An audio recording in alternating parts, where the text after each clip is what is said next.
Et regardez-moi la gueule que ça a, ce truc c'est incroyable. Regardez, on en a 4. Un peu comme la Renault Wind. Voilà, la comparaison s'arrête là. Salut à tous, c'est bienvenue sur Toute Berzingue. Aujourd'hui nous sommes à Paris au salon Rétromobile 2020. Donc je viens tous les ans depuis pas mal d'années déjà. Donc cette année il y a vraiment du lourd, donc on va aller voir ça. Allez, c'est parti. Alors ici on a la nouvelle Alpine et ici l'ancienne, donc la berlinette. La 110 berlinette. Et à côté on en a une autre en version rallye.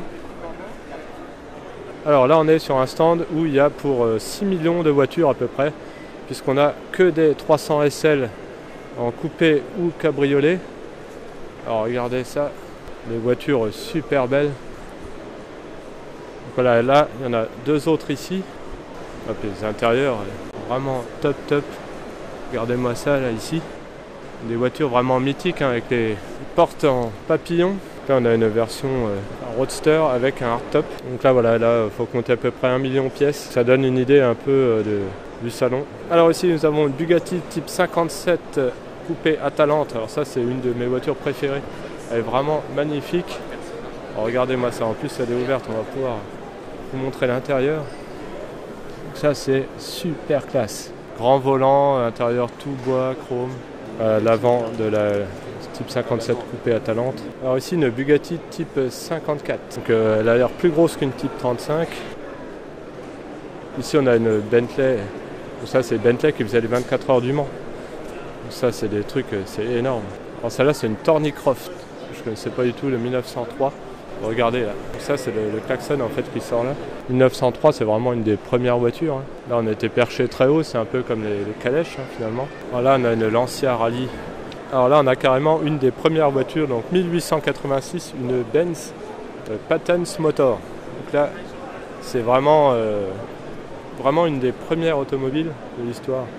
C'est pas la première vraiment, mais une des premières. 1886. Alors Lancia Stratos ici, donc une voiture qui a pris beaucoup de cotes, voiture mythique des rallyes, dessinée par Burton. Alors là on est sur un stand qui rappelle un peu le Mans 66, donc là on a une Shelby Cobra, une Ford GT40 et du coup là-bas, là, je sais pas si vous voyez, on a des images du film Le Mans 66. Là on a encore une Shelby Cobra, on a d'autres par là, ouais c'est Cobra. Bon alors là je sais pas, je suppose que c'est une réplique hein, celle-là. Je suis pas sûr à 100% parce que rétromobile on peut voir de tout. Alors ici c'est une Citroën, c'est un prototype SM Frua de 1972 qui est sur un 1000 pattes. Donc les 1000 pattes c'est des SM pour transporter des véhicules ou qui étaient utilisés aussi des fois en travelling dans le cinéma. On appelle ça 1000 pattes parce qu'il y a plein de roues. Voilà, et donc là c'est une Citroën ça. Donc c'était l'époque d'ailleurs où Citroën avait racheté Maserati.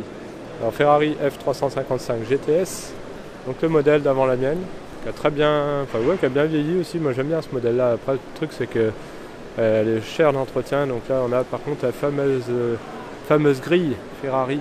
Alors là Lamborghini Miura. Donc ça c'était presque la première supercar, moteur central arrière. Et là on a une carrosserie de Miura.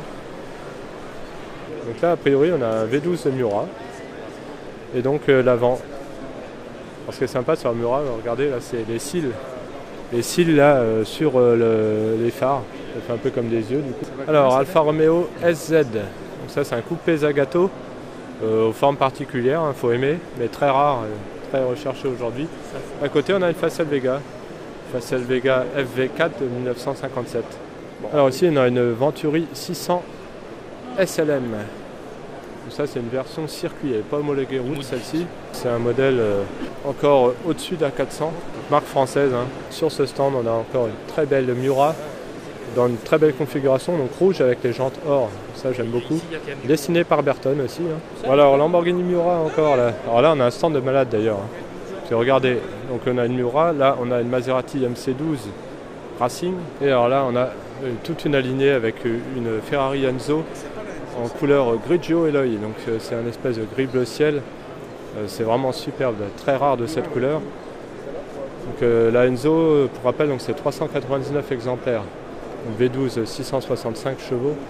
Là on a donc la version d'avant, donc la F50, tout en carbone, équipée aussi d'un V12. Là à côté on descend encore donc avec la F40, donc là équipée d'un V8 biturbo. Et là, celle qu'on peut considérer comme la première hypercar de chez Ferrari, donc la 288 GTO. BMW M1, donc toujours sur le même stand, alors on va aller voir ça. Donc voilà, là on a l'arrière de la M1. Alors, on va regarder un peu l'arrière de toutes ces voitures là. Parce que là, il y a vraiment du lourd. Donc, cette fois, on va prendre par ordre chronologique. Donc là, on a la 288 GTO. Donc on a le moteur, bien sûr, qui est là-dessous. Et la particularité, c'est que le capot, il s'ouvre à l'envers là, sur celui-là. Donc ça, c'est assez original. Là, on a la F40, donc super impressionnante de l'arrière. Avec donc le V8 biturbo ici. Alors j'ai eu déjà l'occasion de faire un tour en F40. Je ferai peut-être une vidéo, quoique non, parce que j'ai pas grand-chose en fait en vidéo là-dessus. Et c'était top. Là, on a donc la F50. Donc là, on passe au V12.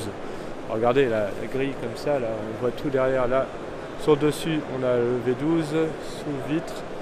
Et donc, c'est une carrosserie entièrement en carbone. Alors, je sais pas si on voit sur certains angles, on voit que c'est du carbone qui est directement peint en fait. Donc là, on a la Enzo Grigio Alloy, couleur très rare sur la Enzo. Et ici, donc Maserati MC12 Racing, très impressionnante. D'ailleurs, on peut voir que les deux là sont dérivés. La MC12, c'est une dérivée de la Enzo. Donc l'époque où les deux appartenaient à Fiat. La Miura. Ici, on a donc une 275 GTB Ferrari en blanche, assez rare. Et là, donc on a une Formule 1. Alors là, on a une Ferrari de la Squadra Mobile. C'est la Police, en fait, c'est une Ferrari Police. Incroyable. Elle est encore un stand bien sympa ici. On a encore une 300 SL, Ferrari 312P, Porsche 904 GTS. Ça, c'est assez rare. Ferrari 250 GT, Porsche 911 993 Evo 2. Alors ici, on a une monoplace 1973. Et regardez comme c'était marrant là. La grosse prise d'air ici là, qui est énorme, vachement haute en fait. C'est bizarre ce truc. Alors là on a un super stand avec deux Bugatti EB110. Voilà, donc Bugatti EB110 c'est assez rare, là il y en a deux sur le même stand. Regardez l'arrière là, c'est hyper impressionnant. Après on aime ou on n'aime pas parce que c'est un design quand même particulier. Moi personnellement j'adore. Alors ici encore un stand très sympa aussi, donc avec ici une Miura. Et ici donc une Aston Martin DB4 Zagato. Ça, c'est rare aussi. Et à côté, là, on a une Bugatti Type 59 Sport qui m'a l'air carrément dans son jus. Donc ça, c'est super sympa. Alors là, on a une voiture électrique de 1942. Donc on peut voir qu'il y a des batteries derrière et devant. Finalement, ça n'a pas trop changé. C'est un peu comme aujourd'hui, hein. Plein de batteries partout. Sauf que là, voilà, je vous fais une petite vue d'ensemble. Là, une Bugatti Type 56 électrique. Donc Bugatti avait fait aussi une voiture électrique. En 1931, 10 exemplaires seulement. Et là, on a une Rosengart, une marque française également, électrique. Alors là, on a une Renault un peu particulière, c'est un prototype H, donc un proto, concept car, si on veut. Donc ça ressemble un peu à une Renault 30, mais à l'arrière complètement différent. C'est pas hyper beau, hein, on va pas se cacher. Ah, c'est un V8 apparemment, donc là, d'après le gaz, c'est un V8. Et oui, c'est une Renault, celle-ci aussi. Très très belle, très élégante, profilée. Voilà, donc là on reconnaît bien l'avant des anciennes Renault. Donc c'est une Prima 4 Saprar. Super belle, on dirait un peu les deux là. Là, on en a une autre, donc un peu plus commune, un cabriolet. Donc une Viva Sport. Alors là, une Renault Rifar, 1956 ce truc. Ça devait être pour battre des records. Regardez, faut pas être gros. Hein. Alors ici on a un truc trop bizarre là. C'est une Nicola Romeo, donc fondateur d'Alfa Romeo, qui a créé cette voiture et donc elle est de 1918. Elle a un énorme moteur d'avion. Des manettes qui sont à l'extérieur hein, pour commander. Regardez l'intérieur. Vraiment incroyable. Et là cet arrière. Attendez, je vais vous filmer l'arrière.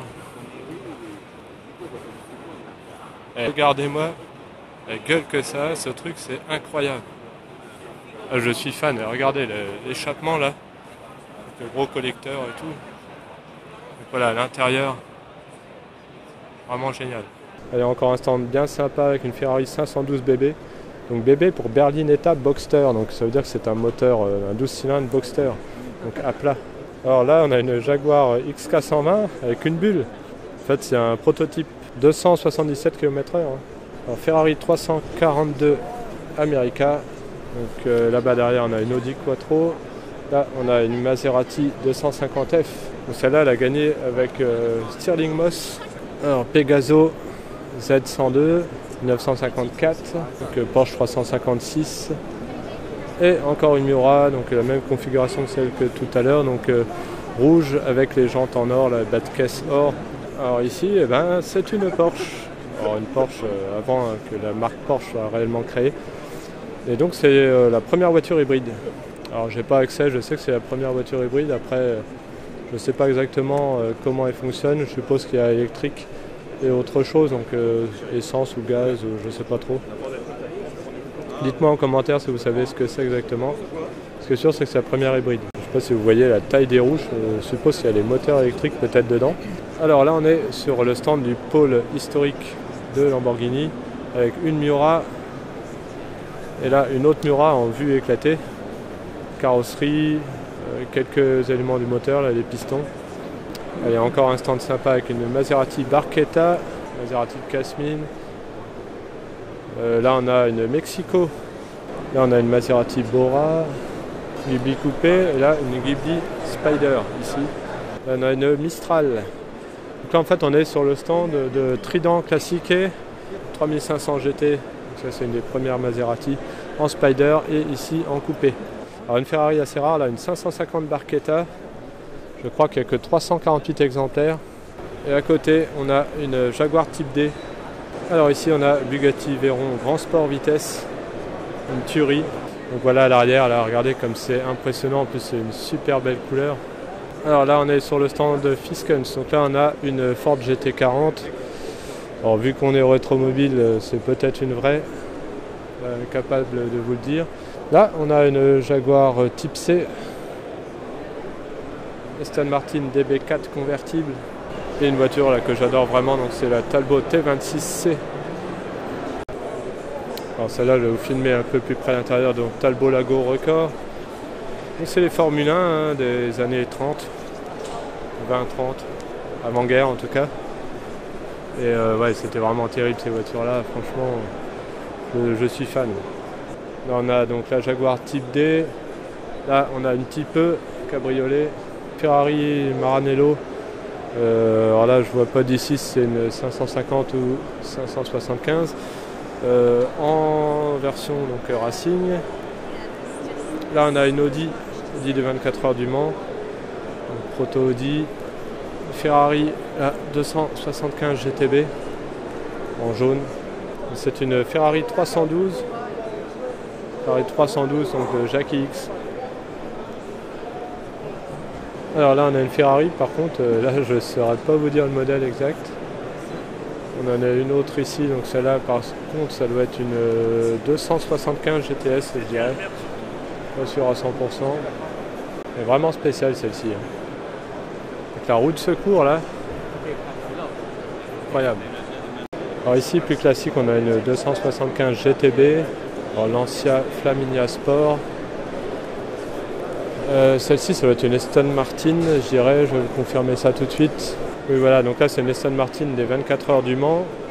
Et à côté là on a une Lancia. Et là une Aston Martin DB4 Zagato. Et là encore une Ferrari très rare, donc Ferrari Super America sur base de 575 Maranello. Donc c'est la version cabriolet avec un toit en dur. Voilà, donc le toit est là en dur et se bascule comme ça pour revenir ici, un peu comme la Renault Wind. Voilà, la comparaison s'arrête là. CLK DTM AMG coupé, petite Ferrari F50 classique. Et là, on a une Mercedes SLR Stirling Moss. Là, seulement 75 exemplaires de cette voiture. Voiture très très rare. Donc voilà, la Stirling Moss SLR. Donc on peut enlever hein, cette partie-là pour avoir deux passagers, hein, bien sûr. Et là donc voilà, l'intérieur plutôt moderne là-dessus. Là on a une 300 SL, donc là il y en a pour 1 million d'euros. Là pareil, 300 SL, pareil 1 million d'euros. Donc ça c'était les roadsters, et là on a la version coupée, donc avec les ailes papillons de la 300 SL, ici voilà. Là du coup on a la F50. Ah ouais, alors là j'avais pas vu celle-ci, elle était cachée derrière, donc une F12 TDF, donc la version sport de la F12. Ah, une très belle config d'ailleurs. Là on a une SLS AMG Black Series. Donc pareil, bodybuildé de partout, du carbone partout là sur le aileron. Voilà à l'intérieur. Et donc là, Super America ici, donc avec le toit en dur comme je vous disais là, qui se bascule sur l'avant comme dans les Renault Wind.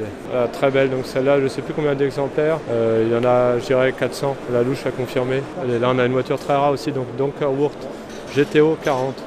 Donc c'est version spéciale de la Donkerwurth D8 GTO, donc très rare là aussi, donc seulement 678 kg pour 380 chevaux, donc très bon rapport poids-puissance sur cette voiture. Alors là attention, on est sur un des stands les plus incroyables du salon, le stand Richard Mille, et là on a une première McLaren, une M6 GT de 1968, et alors là attention, du très très lourd, là on a une McLaren F1 qui était un peu l'équivalent de la Bugatti Veyron aujourd'hui, donc voiture la plus rapide du monde à son époque. Donc dans les années 90, donc ça va être 98, donc vraiment très rare. Et là, incroyable, regardez, on en a 4.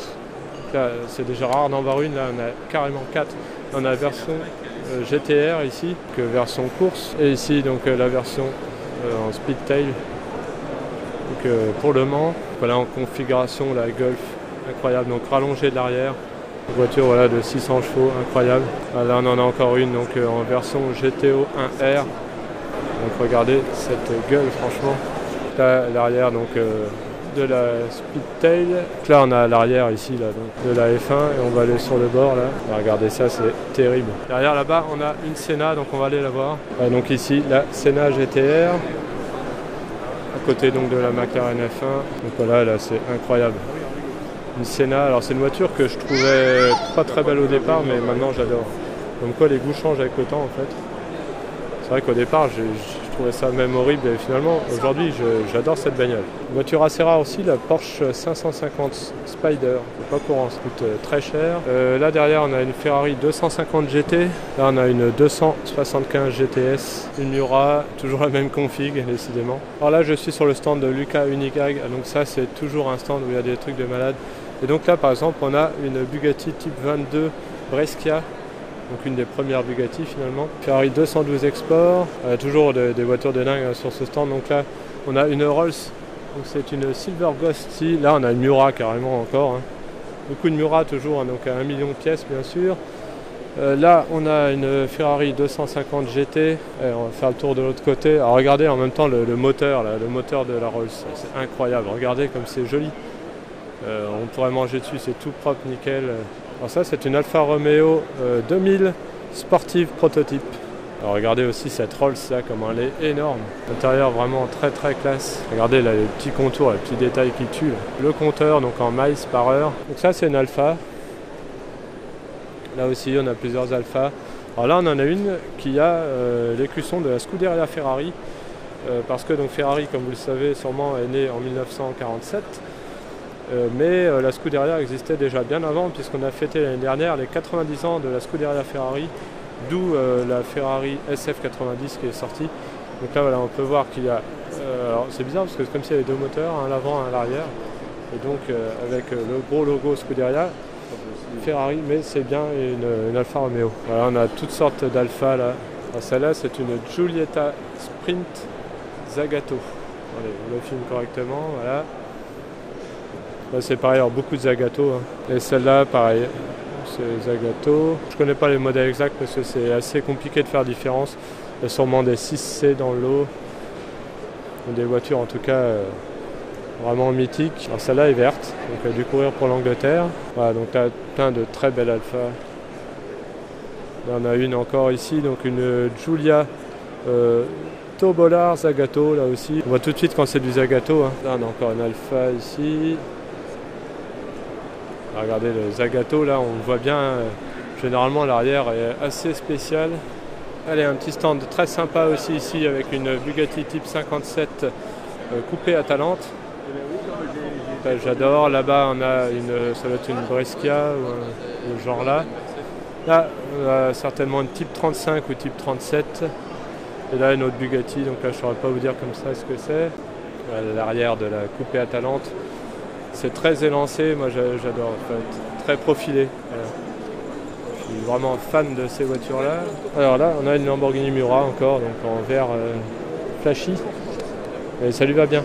Donc déjà à l'époque, les couleurs flashy allaient très bien à Lamborghini. Par contre ça va pas du tout sur les Ferrari. Alors là on a une Maserati Chamal. J'aime beaucoup, c'est vraiment particulier mais j'aime bien. C'est très très bodybuildé à l'arrière. Et là on a l'impression que la voiture est coupée en deux, tac, à partir d'ici. C'est assez sympa. Bon, là on a une Lamborghini Huraco, donc voilà, il n'y a pas que des voitures super chères non plus. C'est une des Lamborghini qui est abordable. Alors ça c'est une Nissan R390 GT1, Bizzarini 5300 GT. Et à côté, donc pour les fans de Porsche, donc Porsche 910. Encore une petite Lamborghini Miura ici. Et à côté là, une Ferrari 365 Daytona. Alors là on a une petite Enzo qui traîne. Rouge, celle-là, donc plus classique que celle qu'on a vue tout à l'heure. Alors là, on a une Sauber, j'adore cette bagnole, donc 24 heures du Mans. Alors là, une voiture vraiment exceptionnelle, une 4L Bertin.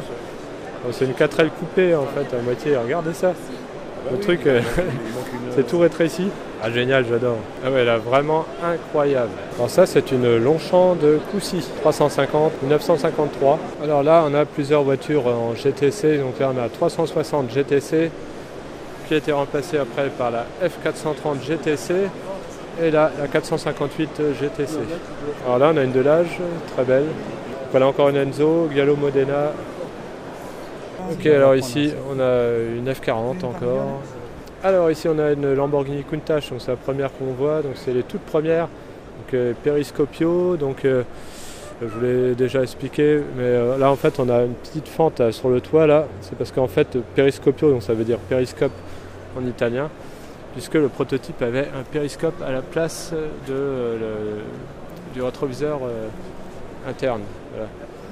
Et du coup, bon, c'était juste sur le prototype, ça n'a pas été homologué, donc ils ont quand même gardé cette ouverture là pour rappeler le périscope. Mais aujourd'hui, c'est un rétroviseur classique.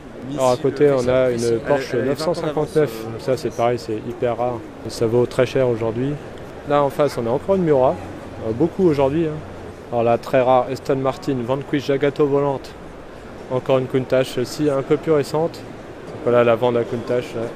Alors là, on est sur le stand DS Héritage et là, on a un proto, donc la DS X-Stance. Très très particulière celle-ci. Alors ici, on est sur le stand Bugatti où là, on a les 3 aires de Bugatti présentées. Donc là, on a la première aire Bugatti, donc l'aire Ettore Bugatti. Après, je vous montrerai derrière, donc on a l'ère italienne, donc là où Bugatti avait été racheté par les Italiens, et la troisième ère, donc l'ère Volkswagen, où Bugatti a été racheté par Volkswagen. Voilà. Alors donc là on a donc l'Aveyron en version cabriolet. Donc, vous pouvez voir la finition intérieure est vraiment incroyable. De toute façon cette voiture. Et donc là on a le W16 ici avec 4 turbos, l'arrière de la Bugatti. Veyron Grand Sport. Et là ici donc on a certainement une Type 35. Donc là voilà, ça doit être certainement une Type 35, il faudra que je leur pose la question. Et donc là, l'ère où Bugatti avait été racheté donc, par les Italiens avec la fameuse EB110 qui était à l'époque la voiture la plus rapide du monde. Donc les portes en élytre qui existent chez Bugatti, enfin même en ciseaux, que sur cette voiture là. Et donc on a le moteur ici, incroyable moteur. Alors, regardez là, on a même une maquette d'une Type 57 coupée Atlantique. Je pense que c'est ma voiture préférée carrément celle-ci. Donc voilà la fameuse EB110. Voilà l'intérieur de l'EB110. Voilà, incroyable. Donc là par contre c'est beaucoup moins raffiné que dans l'Aveyron. Hein. Ça n'a rien à voir, mais j'adore cette ambiance. Là on peut voir que c'est même une Super Sport celle-ci, donc c'est une version un petit peu améliorée. Alors donc là on a le stand du magazine Youngtimer, donc là il y a tous les futurs collecteurs finalement. Donc là on a une Chevrolet Corvette C4, en plus c'est une ZR1, donc là c'est un modèle en plus spécifique. Honda Integra type R pour les fans. Alors là c'est pareil, hein, donc Clio Williams, là c'est vraiment la Youngtimer. Qui arrive aussi dans les Youngtimer, maintenant c'est Lotus Elise. 98. Elle vaut plus très cher, donc là si vous voulez acheter c'est le moment. Alors ça c'est les plus récentes des Tatra, donc la Tatra 780 qui a été faite apparemment entre 96 et 98. Donc là on peut voir que dans les Tatra le moteur est à l'arrière en fait. C'est vrai que du coup on se demande ce qu'il y a à l'avant. C'est incroyable sur une voiture comme ça, on pourrait vraiment parier que le moteur est à l'avant. Et non, ils ont gardé le même moteur. Il est à l'arrière. Et en plus c'est un V8. Hein. C'est un V8. D'ailleurs, on voit que le moteur est à l'arrière parce que regardez comment les suspensions sont affaiblies à l'avant et à l'arrière on voit que c'est vraiment levé, donc il ne doit vraiment rien avoir, c'est le coffre à l'avant. Alors regardez, moi personnellement j'aime bien ces bagnoles là, je ne sais pas pourquoi, c'est moche hein, mais j'aime bien. Là on peut voir que donc, le moteur est à l'arrière et même des grosses prises d'air du coup pour que ça aille le refroidir. Mais voilà, je sais pas pourquoi, le gros rond derrière de requin, là, je sais pas, ça me plaît. L'avant ça fait un peu coccinelle. Celle-ci c'est la Tatra 87. Faite entre 1937 et 1950. Finalement, on se dit 1937, bien, enfin, ça fait pas si vieux que ça. Un V8 hein, déjà à l'époque, hein, dans une Tatra, comme quoi on peut avoir l'impression que c'est de la merde, mais non en fait. Voilà, encore une là, avec les V8 à l'arrière, donc façon compte, il y a bien 8 cylindres. C'est un petit V8 par contre. Hein. C'est pas un gros V8 américain, mais voilà. Là, ça fait vraiment voiture de mafieux, je trouve, moi je sais pas pourquoi. Celle-là, c'est une 603, date des années 60-70. On en apprend vraiment tous les jours, j'adore quand on apprend des trucs comme ça, parce que je savais pas que Tatra faisait des V8 en fait. C'est vrai qu'on donne toujours une mauvaise image de cette marque, mais regardez, là, les 3 phares devant, là, quand ça doit être allumé, ça doit bien cracher tout ça. Donc pour petit rappel quand même, hein, Tatra est une marque tchèque, 4 cylindres à plat, donc celle-là. Il doit être à l'arrière aussi, hein, ils ont toujours fait des moteurs arrière. Hein. Alors là, regardez l'avant, incroyable, avec les 3 feux. Donc là, je remonte dans le temps, hein. En fait, je vais aller vers les plus amplis vieilles, donc là, c'est pas encore intégré comme on l'a vu dans l'autre tout à l'heure. Alors regardez la tronche du moteur, franchement. C'est un V8 hein, dans celle-là aussi. Et là, par contre, c'est clairement pas un V8, alors je sais pas ce que c'est celle-ci. Alors là, par contre, c'est pas un moteur de rigolo, là, c'est un V12 qui date apparemment de 1942. Et alors là par contre le moteur devait être à l'avant quand même, hein. Tatra 70 et 1933. Bon voilà, c'est fini pour ce rétromobile de 2020, j'espère que ça vous a plu. Une édition vraiment incroyable là. Donc ce qu'on peut retenir cette année, c'est les 4 McLaren F1. J'avais déjà des McLaren F1, on n'en voit pas tous les jours, mais la 4 d'un coup c'est vraiment incroyable. Bugatti aussi qui était pas mal présent, donc il y avait 2 Veyron, il y avait des EB110, il y en avait au moins 3 ou 4 EB110. Enfin voilà, un truc de fou, beaucoup de 300 SL comme d'habitude, des Miura, pas mal de Miura. Voilà, la collection Burton, alors l'exposition Burton, je vous ferai une vidéo à part pour celle-là. Je vous ferai une vidéo aussi sur les voitures à 25 000 €, donc tout ça, ça va arriver très bientôt. J'ai pu aussi rentrer chez Arcurial, donc grâce à vous, hein, j'ai eu l'accréditation presse.